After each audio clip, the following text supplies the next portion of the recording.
Hi అండి, అందరికీ నమస్కారం. ఎలా ఉన్నారండి? అందరూ బాగున్నారు కదా? ఆకాశవాణి కథామాలికకి స్వాగతం. నేను మీ అర్చన. సస్పెన్స్ థ్రిల్లర్ కథల్లో ఈవేళ కథ ఆ చెయ్యి ఎవరిది, రచన మొంటె ప్రసాద్ గారే. మరి కథ మొదలు పెట్టేద్దామా? విజయవాడలో పెద్ద వర్షం కురిసి ఆగింది. మరుక్కాలువలు వర్షం నీటితో నిండి వేగంగా ప్రవహిస్తున్నాయి. వర్షానికి తడిసి చెత్తకుండి పక్కన నిలబడిన వీధికుక్క అకస్మాత్తుగా భౌ భౌ అని అరుస్తూ మురుక్కాలువలోకి దూకి ప్రవాహంలో కొట్టుకు వెళ్ళిపోతున్న ఒక చెయ్యిని నోటితో పట్టుకొని రోడ్డు మీదకి వచ్చి చెత్తకుండి దగ్గర నేల మీద వేసి దాన్ని కొరకడానికి ప్రయత్నం చేస్తోంది. అది మనిషి చెయ్యి అని గమనించిన కొందరు వ్యక్తులు ఆ కుక్క మీదకు రాళ్లు విసిరారు. ఆ చెయ్యిని అక్కడే వదిలి కుక్క దూరంగా వెళ్ళిపోయింది. దగ్గరలోని పోలీస్ స్టేషన్కు ఫోన్ చేసి విషయం చెప్పారు. పోలీసులు వచ్చేసరికి చాలామంది గుమిగూడి ఆ చెయ్యి గురించి చర్చించుకుంటున్నారు. ఎస్ఐ కుమార్ శవాన్ని పరిశీలనగా చూశాడు. అది కుడిచెయ్యి. చేతికి కొంచెం లావుగా ఉన్న బంగారం బ్యాంగిల్, బంగారం ఉంగరం ఉన్నాయి. డ్రైనేజీలు క్లీన్ చేసే వాళ్ళకి పిలిపించి ఆ మురుక్కాలువలో ఇంకేమైనా శరీర భాగాలు కానీ శవం కానీ ఆ చేయిత్తిని కోయడానికి ఉపయోగించిన కత్తి కానీ దొరుకుతాయేమోనని వెతికించాడు. కానీ దొరకలేదు. ఈ చెయ్యి తప్ప ఇంకే ఆధారమూ దొరకలేదు. ఈ చెయ్యి ఎవరిది? ఆ వ్యక్తిని ఎవరు చంపారు? ఎందుకు చంపారు అనే వివరాలు ఎలా కనబడతారు సార్ అని కానిస్టేబుల్ ఎస్ఐని అడిగాడు. ఈ మధ్య హత్యకు సంబంధించిన సాక్ష్యాధారాలు ఎవరికీ దొరకకుండా ఉండడానికి కొంతమంది నేరస్తులు హత్య చేసిన తర్వాతే శరీరాన్ని ముక్కలుగా చేసి ఆ ముక్కల్ని వేరువేరు ప్రదేశాల్లో పడేస్తున్నారు. అలా చేయడం వలన శరీర భాగాలను ఒక దగ్గర చేసి ఫోరెన్సిక్ రీకన్స్ట్రక్షన్ చేయడం, హత్యకు గురైన వారిని ఐడెంటిఫై చేయడం, హత్యకు దారి చేసిన కారణాలను కనిపెట్టడం, హత్య చేసిన వాళ్లను కనిపెట్టడం చాలా కష్టం. కానీ మనుషుల ఎముకలను ఫోరెన్సిక్ ఎనాలిసిస్ చేస్తే చనిపోయిన వారు ఆడా మగ, వారి వయసు ఎంత, ఏ కారణం చేత చనిపోయారు వంటి విషయాలు కొన్ని తెలుస్తాయి. సిటీలోని మురుగు కాలువలన్నింటిలో వెతికించండి. మిగిలిన శరీర భాగాలు ఏమైనా దొరికితే కేసు ఇన్వెస్టిగేషన్కి ఉపయోగపడతాయి. ఈ చెయ్యిని ఫోరెన్సిక్ ఎనాలిసిస్ కోసం పంపించండి. ఇది కుడి చెయ్యి. చేతికి ఉన్న బ్యాంగిల్ని బట్టి ఇది ఒక స్త్రీ అయి ఉండొచ్చు. చేతికి ఉన్న బంగారం బ్యాంగిల్, వేలికి ఉన్న బంగారం ఉంగరం దొంగిలించబడలేదు. కాబట్టి ఈ హత్య డబ్బు కోసం చేసింది కాదు. వైవాహిక గొడవలు, వివాహేతర సంబంధాలు, సహజీవనంలో గొడవలు, లవ్ ఫెయిల్యూర్ వంటి కారణాల వల్ల ఈ హత్య జరుగుండొచ్చు. బిఐఎస్ కేర్ యాప్ని ఉపయోగించి ఆ బంగారు గాజు మీద ఉన్న హాల్మార్క్ యునిక్ ఐడెంటిఫికేషన్ నెంబర్ని బట్టి ఆ హాల్మార్క్ నెంబరు పొందిన బంగారు నగల వ్యాపారి ఎవరో తెలుసుకోండి. ఆ వ్యాపారిని కాంటాక్ట్ చేసి ఆ గాజు ఎవరు కొన్నారో తెలుసుకోండి అని ఎస్ఐ కానిస్టేబుల్కి చెప్పాడు. 2 రోజుల తర్వాత హైదరాబాద్లో కాలింగ్ బెల్ మోగడంతో సుమారు 60 సంవత్సరాల వయసున్న వ్యక్తి తలుపు తీశాడు. ఎదురుగా ఉన్న ఎస్ఐ కుమార్ మరియు కానిస్టేబుల్ని చూసి కంగారుగా మీరెవరు అని అడిగాడు. కుమార్ తన ఐడెంటిటీ కార్డు చూపించి రాఘవరావు అంటే మీరేనా అని అడిగాడు. అవును, ఎందుకు వచ్చారు అని అడిగాడు అతను. కానిస్టేబుల్తో కలిసి ఎస్ఐ ఇంటి లోపలికి వెళ్ళాడు. ఒక గోల్డ్ బ్యాంగిల్ని చూపించి ఈ బ్యాంగిల్ని మీరు స్వర్ణ జ్యువెలరీ షాప్లో 2 ఏళ్ల క్రితం కొన్నారు. దీనిని ఎవరికిచ్చారు అని అడిగాడు. దాన్ని పరిశీలనగా చూసి 2 ఏళ్ల క్రితం మా డాటర్ బర్త్డే నాడు కొని గిఫ్ట్గా ఇచ్చాను. ఇది మీ దగ్గరికి ఎలా వచ్చింది అని రాఘవరావు అడిగాడు. మీ డాటర్ను ఒకసారి పిలుస్తారా అని అడిగాడు. తను బెంగళూరులో సాఫ్ట్వేర్ ఇంజనీర్గా ఉద్యోగం చేస్తోంది. మీ డాటర్తో లాస్ట్ టైం ఎప్పుడు మాట్లాడారు అంటూ కొన్ని సెకండ్ల పాటు ఆలోచించి 1 నెల రోజులై ఉంటుంది అని చెప్పాడు. 1 నెల రోజులుగా మీ డాటర్తో మాట్లాడలేదా? మీరు చెప్పింది నిజమేనా అంటూ ఆశ్చర్యంగా అడిగాడు. 1 సంవత్సరం క్రితం మాకు చెప్పకుండా తన ఆఫీస్ కొలీగ్ రమేష్తో లివింగ్ టుగెదర్ మొదలుపెట్టింది. మాకు తెలిసిన వెంటనే ఇద్దరికీ పెళ్లి చేస్తామని చెప్పాం. కానీ వినలేదు. అప్పటి నుండి మాకేమేమో ఫోన్ చేయడం లేదు. తను ఫోన్ చేస్తేనే మాట్లాడుతున్నాము. ప్రతి సండే మార్నింగ్ ఫోన్ చేసేది, కానీ ఎందుకో గత 4 వారాలుగా ఫోన్ చేయలేదు. 4 వారాలుగా డాటర్ నుండి ఫోన్ రాకపోతే ఆమెకు ఏ కష్టమైనా వచ్చిందేమో, ఏదైనా సమస్యలు చిక్కుకుందేమో అని మీకు అనిపించలేదా అన్నాడు. మా రాధకు ఏమైంది అంటూ రాఘవరావు ఆందోళనతో అడిగాడు. ముందు మీ డాటర్కి కాల్ చేయండి అన్నాడు రాఘవరావు. తన కూతురు రాధకి కాల్ చేశాడు. ఫోన్ స్విచ్ ఆఫ్ అని వాయిస్ వినబడింది. రమేష్కి కాల్ చేయండి అన్నాడు. రాఘవరావు కాల్ చేశాడు. ఫోన్ స్విచ్ ఆఫ్ అని వాయిస్ వినబడింది. మీ డాటర్ ఫ్రెండ్స్ ఎవరికైనా ఫోన్ చేసి ఆమె మీ డాటర్తో లాస్ట్ టైం ఎప్పుడు మాట్లాడిందో కనుక్కోండి అని ఎస్ఐ చెప్పాడు. రాఘవరావు తమ కూతురి ఫ్రెండ్ సీతకి కాల్ చేశాడు. 4 రోజుల క్రితం రాగతతో మాట్లాడానని, ఆ తర్వాత 2 సార్లు ఫోన్ చేస్తే ఫోన్ స్విచ్డ్ ఆఫ్ అని వస్తుందని చెప్పింది. ఆమె సమాధానం వినిన రాఘవరావు మరింత ఆందోళనతో మా రాధకు ఏమైంది అని ఎస్ఐని అడిగాడు. తన చేతిలోని బ్యాంగిల్ చూపించి, ఎస్ఐ, మీ డాటర్ బర్త్డే సందర్భంగా మీరు ప్రజెంట్ చేసిన ఈ బ్యాంగిల్ చేతికి వేసుకొని ఉన్న మీ డాటర్ ఫోటో ఏదైనా ఉంటే చూపించండి అని అడిగాడు. రాఘవరావు తన మొబైల్ ఫోనులో ఉన్న ఫోటో చూపించాడు. ఎస్ఐ ఆ ఫోటోను జూమ్ చేసి పరిశీలనగా చూశాడు. ఫోటోలో రాధ వేసుకున్న బ్యాంగిల్, అతను తీసుకొచ్చిన బ్యాంగిల్ ఒకేలా ఉన్నాయి. ఫోటోలో చేతికి వేసుకున్న బ్యాంగిల్ లోపల వైపు కనపడే అవకాశం లేనందున హాల్మార్క్ యూనిక్ ఐడెంటిఫికేషన్ నెంబరు కనపడలేదు. విజయవాడలో మురుక్కాలువలో దొరికింది కుడి చెయ్యి. ఫోటోలో రాధ కూడా ఆ బ్యాంగిల్ని తన కుడి చేతికి వేసుకొని ఉంది కాబట్టి మురుక్కాలువలో దొరికిన కుడి చెయ్యి రాధదే అనుకున్నాడు. అంతలో ఫోటోలో కుడి చేతికి ఉంగరం కనపడలేదని స్ట్రైక్ అయింది. మరోసారి ఫోటో చూశాడు. కుడి చేతికి ఉంగరం లేదు. ఎడమ చేతిని పరిశీలించాడు. దానికి కూడా ఉంగరం లేదు. మురుక్కాలువలో దొరికిన చేతి నుండి సేకరించిన ఉంగరాన్ని రాఘవరావుకి చూపించి, ఈ ఉంగరం మీ అమ్మాయిదేనా అని అడిగాడు. ఇది మేము కొనలేదు, తను కొనుక్కుందేమో మాకు తెలియదు. ఈ వివరాలన్నీ ఎందుకు అడుగుతున్నారు? మా రాధకు అసలు ఏమైంది అని రాఘవరావు అడిగాడు.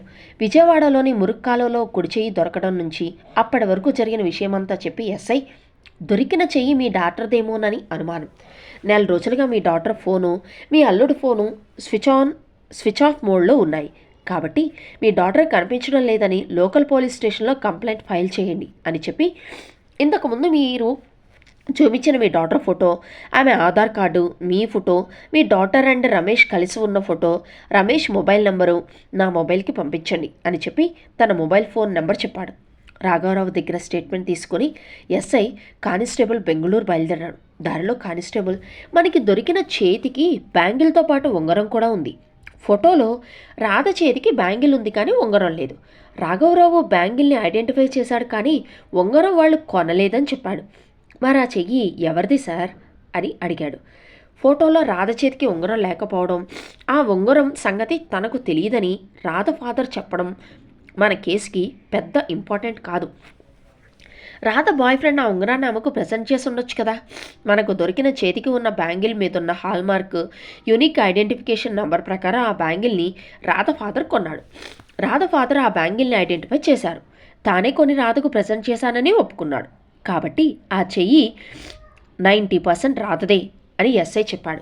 90% అంటే ఆ చెయ్యి ఇంకెవరిదైనా అయ్యే అవకాశం కూడా ఉందా సార్ అని అడిగాడు కానిస్టేబుల్. ఒకవేళ రాధ ఆ బ్యాంగిల్ని ఎవరికైనా ఇచ్చి ఉంటే, ఆ బ్యాంగిల్ తీసుకున్న అమ్మాయి హత్యకు గురై ఉంటే ఆ చెయ్యి ఆ అమ్మాయిదయ్యే అవకాశం ఉంది. కానీ ఆ పాజిబిలిటీ చాలా తక్కువ. 4 రోజులుగా రాధ తన పేరెంట్స్కి కానీ ఫ్రెండ్స్కి కానీ ఫోన్ చేయలేదు కాబట్టి ఆ చెయ్యి రాధదే అని నా నమ్మకం అని ఎస్ఐ వివరించాడు. ఎస్ఐ కానిస్టేబుల్తో కలిసి బెంగళూరులో రాధ ఉద్యోగం చేస్తున్న సాఫ్ట్వేర్ కంపెనీకి వెళ్ళి హెచ్ఆర్ని కలిసి రాధ మరియు రమేష్ల వివరాలు అడిగాడు. 4 రోజుల క్రితం హైదరాబాద్లోని రాధ పేరెంట్స్ వద్దకు వెళ్ళడానికి రాధా రమేష్ ఇద్దరూ 2 వీక్స్ లీవ్ పెట్టారు. 2 వీక్స్ తర్వాత రమేష్ ఆఫీస్కి వచ్చాడు. కానీ మరో 3 వీక్స్ గడిచినా రాధ ఇంతవరకు రాలేదు. రమేష్ని అడిగితే రాధ ఫోన్ స్విచ్ ఆఫ్ మోడ్లో ఉండడం వల్ల తాను కూడా రాధను కాంటాక్ట్ చేయలేకపోతున్నానని, వాళ్ళ రిలేషన్షిప్ రాధ తల్లిదండ్రులకి ఇష్టం లేదని, అందువల్ల రాధ నుండి మొబైల్ ఫోన్ బలవంతంగా లాక్కొని బెంగళూరు తిరిగి వెళ్లకుండా ఆమెను ఇంట్లోనే బంధించి ఉంటారని చెప్పాడు. ఈ విషయం హెచ్ఆర్ చెప్పింది. రాధ ఆఫీస్కి వచ్చి లీవ్ పెట్టిందా, ఇంటి నుండి లీవ్ అప్లికేషన్ మెయిల్ చేసిందా అని ఎస్ఐ అడిగాడు. ఇంటి నుండి లీవ్ అప్లికేషన్ మెయిల్ చేసింది అని హెచ్ఆర్ చెప్పింది. తర్వాత ఎస్ఐ కానిస్టేబుల్ రమేష్ని కలిశాడు. అతను కూడా హెచ్ఆర్ చెప్పిన వివరాలే చెప్పాడు. మీరిద్దరూ ఏ రోజు ఏ ట్రైన్కి హైదరాబాద్ వెళ్ళారు అని ఎస్ఐ అడిగాడు. నేను వెళ్ళలేదు, రాధ ఒక్కతే వెళ్ళింది అని రమేష్ చెప్పారు.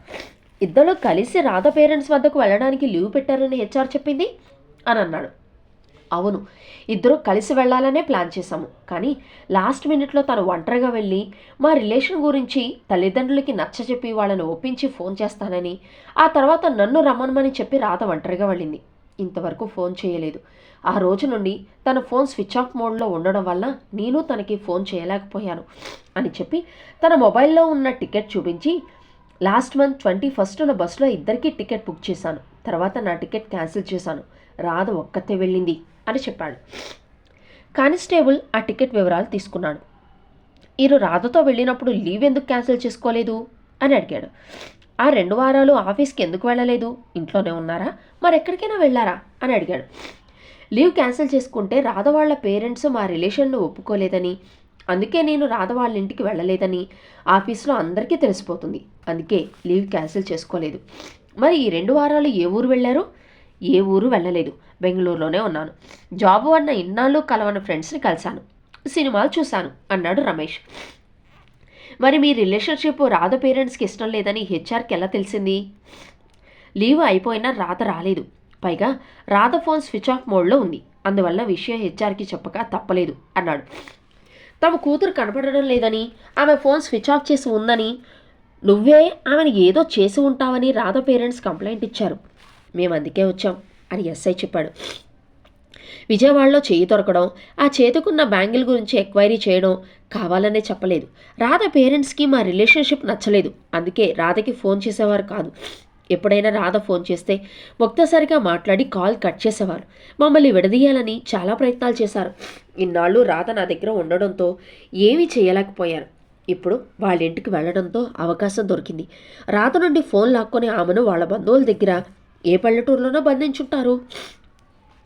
మీ ఫోన్ స్విచ్ ఆఫ్లో ఉందని వాళ్ళు చెప్పారు అన్నాడు SI. Radha phone switch off చేసి ఉండడంతో రాధ ఫ్రెండ్స్ బంధువులు నాకు ఫోన్ చేసి ఏమైందని అడుగుతున్నారు. వాళ్ళందరికీ రాధ తల్లిదండ్రుల వద్దకు వెళ్ళినప్పటి నుండే ఫోన్ స్విచ్ ఆఫ్ అయిందని, వాళ్లే రాధను బంధించుంటారని చెప్పడం ఇష్టం లేక ఆ సిమ్ వాడడం మానేసి వేరే సిమ్ వాడుతున్నా అని చెప్పాడు రమేష్. మేము 2 రోజుల్లో హైదరాబాద్ వెళ్ళిపోతాం. వెళ్లే ముందు ఇంకేమైనా వివరాలు కావలసి వస్తే కలుస్తాం, అందుబాటులో ఉండండి అని చెప్పి రమేష్ కొత్త మొబైల్ నెంబర్ తీసుకొని ఎస్ఐ కానిస్టేబుల్ వెళ్ళిపోయాడు. దారిలో ఎస్ఐ కానిస్టేబుల్ రమేష్ చూపించిన బస్ టికెట్ సంబంధించిన ట్రావెల్స్ ఆఫీస్కి కాంటాక్ట్ చేసి ఆ టికెట్ మీద రాధ ట్రావెల్ చేసిందో లేదో కనుక్కో అని చెప్పాడు. కానిస్టేబుల్, సార్, రమేష్ చెప్పింది నిజమైతే రాధను ఆమె తల్లిదండ్రులే హత్య చేసి ఉండాలి, లేదా ఎక్కడో బంధించుండాలి. వాళ్ళు తమ సొంత కూతుర్ని హత్య చేసి ఉండరు, ఎక్కడో దాచిపెట్టి ఉంటారు అనుకుంటే మనకు విజయవాడలో దొరికిన చెయ్యి ఎవరిది అని ఎస్ఐ అడిగాడు. మన దగ్గర ఉన్న ఎవిడెన్స్ ప్రకారం ఆ చెయ్యి రాధదే అయ్యే అవకాశాలే ఎక్కువ. ఆ చెయ్యి రాధదే అయితే ఆమెను రాఘవరావు కానీ రమేష్ కానీ హత్య చేసి ఉండాలి. వాళ్ళిద్దరిలో ఎవరో ఒకరు ఆమె శవాన్ని ముక్కలుగా కోసి విజయవాడ తీసుకొచ్చి ఉండాలి. కాబట్టి వాళ్ళిద్దరు ఫోటోలు విజయవాడలోని మన పోలీస్ స్టేషన్కి పంపించు. రాధ లీవ్ పెట్టిన రోజు నుండి ఒక వారం రోజుల పాటు విజయవాడ రైల్వే స్టేషన్లోని బస్టాండ్లోని సీసీ కెమెరా ఫుటేజ్లో వాళ్ళిద్దరూ కనబడతారేమో క్షుణ్ణంగా పరిశీలించమని చెప్పు అని ఎస్ఐ చెప్పాడు. ఫ్లైట్లోనో కార్లోనో వచ్చి ఉంటే సార్ అని అడిగాడు కానిస్టేబుల్ మళ్ళీ. ఎయిర్పోర్ట్లో లగేజ్ స్కాన్ చేస్తారు కాబట్టి శవం ముక్కలను ఫ్లైట్లో తీసుకురారు. హైవేలో చాలా చెక్ పోస్టులు ఉంటాయి కాబట్టి కారులో కూడా తీసుకురారు. రైల్వే స్టేషన్లో బస్టాండ్లో చెక్ చేస్తే సరిపోతుంది అని ఎస్ఐ చెప్పాడు. 2 రోజుల తర్వాత కానిస్టేబుల్తో కలిసి ఎస్ఐ రమేష్ వద్దకు వెళ్ళి రాధను హత్య చేసినందుకు నిన్ను అరెస్ట్ చేస్తున్నాం అని చెప్పాడు. రాధ చనిపోలేదు, తన పేరెంట్స్ వద్దకు వెళ్ళిన తర్వాత నుండి కనపడకుండా పోయింది. దానికి ఆమె తల్లిదండ్రుల మీద కేసు బుక్ చేయాలి, కానీ వాళ్ల ముందు కంప్లైంట్ చేశారని మీరు నన్ను అరెస్ట్ చేస్తున్నారు. ఇది చాలా అన్యాయం అని రమేష్ గట్టిగా చెప్పాడు. నువ్వు మీ ఇద్దరికి బస్ టికెట్ బుక్ చేసి రాధ టికెట్ క్యాన్సిల్ చేయకుండా నీ టికెట్ మాత్రమే క్యాన్సిల్ చేయడం ద్వారా రాధ హైదరాబాద్ వెళ్ళిందని నమ్మించడానికి బాగానే ప్రయత్నం చేశాం. కానీ టికెట్ క్యాన్సిల్ చేయనంత మాత్రాన ఆ ప్యాసింజర్ ఆ బస్సులో ట్రావెల్ చేసినట్లు కాదు.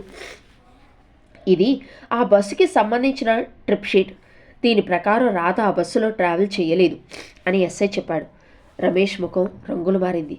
ఎస్ఐ తన మొబైల్లో ఒక వీడియో చూపించాడు. ఆ వీడియోలో రమేష్ పెద్ద సూట్ కేసుతో విజయవాడ రైల్వే స్టేషన్లో ట్రైన్ దిగి బయటకు వెళ్తున్నాడు. మరో వీడియో చూపించాడు. ఆ వీడియోలో రమేష్ అదే డ్రెస్సులో అదే సూట్ కేసుతో తన అపార్ట్మెంట్ లిఫ్ట్లో నుండి బయటకు వస్తున్నాడు. మరో వీడియో చూపించాడు. ఆ వీడియోలో రమేష్ అదే డ్రెస్సులో అదే సూట్ కేసుతో బెంగళూరు రైల్వే స్టేషన్లో ఉన్నాడు. తర్వాత విజయవాడలో మురుక్కాలలో దొరికిన చెయ్యి ఫోటో చూపించి ఎస్ఐ ఆ చేతికి ఉన్న బ్యాంగిల్ మీద ఉన్న హాల్మార్క్ యూనిక్ ఐడెంటిఫికేషన్ నెంబర్ను బట్టి ఇన్వెస్టిగేషన్ చేస్తే రాధ ఫాదర్ ఆ బ్యాంగిల్ని హైదరాబాదులోని స్వర్ణ జ్యువెలరీ షాప్లో కొని ఆమెకు బర్త్డే గిఫ్ట్గా ఇచ్చాడని తెలిసింది అని చెప్పి ఇంకా ఏమైనా ఎవిడెన్స్లు కావాలా అని అడిగాడు. రమేష్ మాట్లాడలేదు. నీ మీద నమ్మకంతో తల్లిదండ్రులను ఎదిరించి నీతో లివ్ ఇన్ రిలేషన్షిప్లో ఉంటున్న రాధను ఎందుకు మర్డర్ చేశావు అని ఎస్ఐ అడిగాడు. ఎవిడెన్స్లన్నీ దొరికాయని తానింక తప్పించుకోలేనని రమేష్కి అర్థమైంది.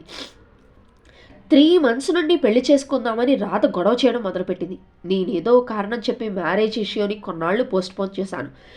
తొందరగా పెళ్లి చేసుకుందామని ఒకరోజు చాలా పెద్ద గొడవ చేసింది. నాకు పెళ్లి చేసుకునే ఉద్దేశం లేదని చెప్పాను. రాధ నన్ను చీటరని తిట్టింది. పోలీసులకు కంప్లైంట్ చేసి నన్ను జైల్లో పెట్టిస్తానని చెప్పి చెప్పులు వేసుకోబోయింది. ఆపడానికి ఎంత ప్రయత్నించినా ఆగలేదు. చెప్పుల స్టాండ్ పక్కనే నా క్రికెట్ బ్యాట్తో ఆమె తల మీద కొట్టాను. ఆమె వెంటనే చనిపోయింది. హత్యకు సంబంధించిన సాక్ష్యాధారాలు ఎవరికీ దొరకకుండా ఉండడానికి ఆమె శవాన్ని ముక్కలు ముక్కలుగా చేసి ఆ ముక్కలను ప్లాస్టిక్ బ్యాగుల్లో పెట్టి ఆ ప్లాస్టిక్ బ్యాగులను పెద్ద సూట్ కేసులో పెట్టాను. రాధ మెయిల్ నుండి నా మెయిల్ నుండి ఆఫీస్కి లీవ్ అప్లికేషన్లు పంపాను. ఆ తర్వాత ట్రైన్లో విజయవాడ వెళ్ళి ఒక లాడ్జ్లో దిగాను. ఆ శరీరం ముక్కలను విజయవాడ ఔటర్లో నిర్మానుష్యంగా ఉన్న ప్రదేశాల్లో, మురుక్కాలువల్లో, చెత్త కుండీల్లో ఎవరూ చూడకుండా పడేశాను అని హత్య చేసిన విధానం వివరించాడు. నువ్వు ఎంత తెలివిగా మర్డర్ చేసినా రాధ చెయ్యి నిన్ను చట్టానికి పట్టించింది అని ఎస్ఐ కేసు ముగించాడు. మరి నచ్చినట్లయితే తప్పకుండా లైక్ చేయండి. ఇలాంటి మరిన్ని కథల కోసం ఛానల్ని సబ్స్క్రైబ్ చేసుకోండి.